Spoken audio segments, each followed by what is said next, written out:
पिंपळगावी भाजपकडून जितेंद्र आव्हाड यांच्या फोटोला जोडे मारो आंदोलन।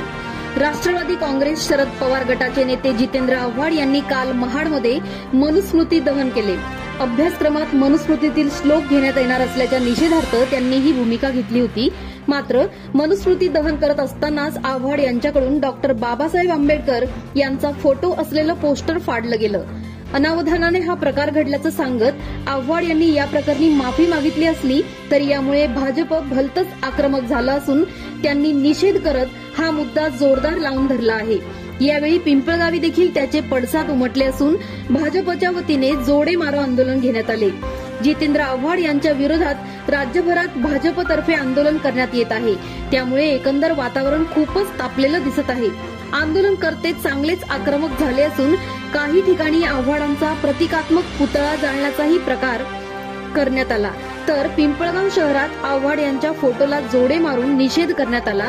यावेळी कार्यकर्ते व पदाधिकारी उपस्थित होते।